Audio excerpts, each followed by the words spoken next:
Chag Sameach.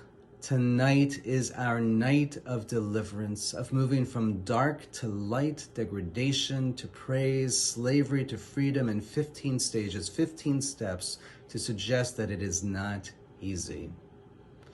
Before we move too quickly to the end, I want to dwell for a moment in the darkness, the degradation, the slavery, and quote a poem by Mary Oliver, The Uses of Sorrow.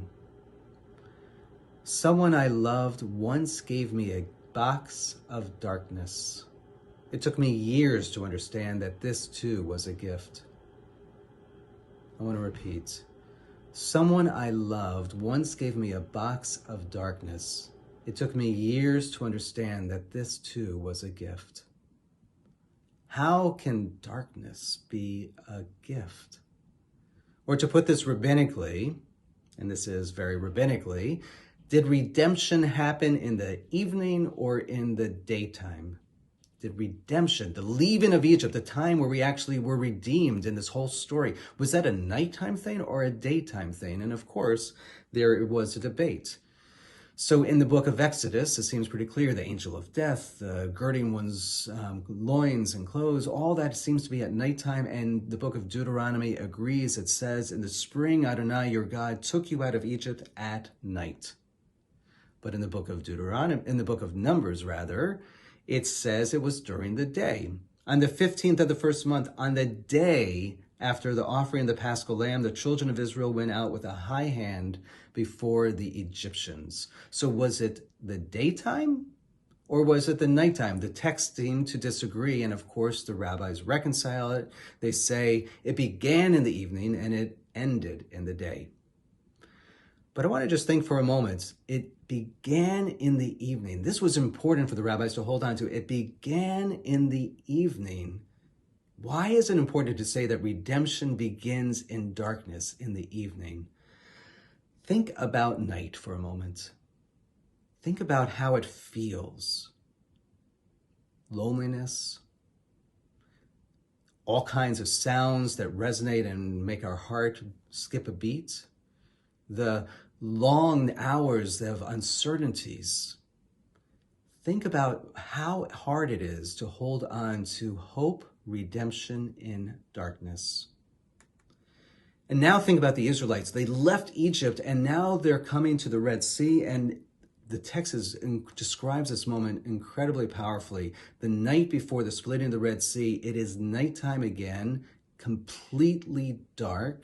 They already experienced the joy of leaving Egypt, but now they have the sea in front of them. And here it says, Exodus chapter 14, thus there was the cloud with the darkness, and it cast a spell upon the night, so that one could not come near the other all through the night. Wow. It says, so that one could not come near the other all through the night. V'lo karav ze el ze kol halayla. They couldn't be close all through the night. How hard was it to hold on to redemption that night before the actual redemption for them?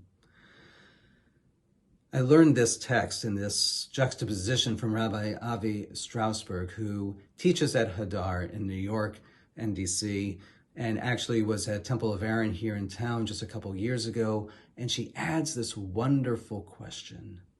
But what else was true? The nighttime was true, the darkness, the loneliness, the brokenness, the loss, all of that is true. But what else was true? Light does follow the dark. Those who sow in tears will reap in joy. And in Psalm 30, it says, you turned my wailing into dancing. You removed sackcloth and clothed me with joy, that my heart may sing your praises and not be silent. Mary Oliver wrote, someone I loved once gave me a box of darkness. It took me years to understand that this too was a gift. How are you doing personally right now? How are you feeling on this night in this great darkness before us? How are you going to tell your story years from now? Did you hold on to redemption in the darkness? Feel free to discuss any of these points, that question, with each other. And if it's helpful, and it might be, talk not about how are you going to talk about this in the future, but talk about a time when you actually were resilient, when you actually were strong, when you held on to redemption in the night. How did that happen? How did you get through? Mary Oliver wrote, "Someone I loved once gave me a box full of darkness. It took me years to understand that this too was a gift." Chag Sameach, enjoy your conversations, your discussions, and be well.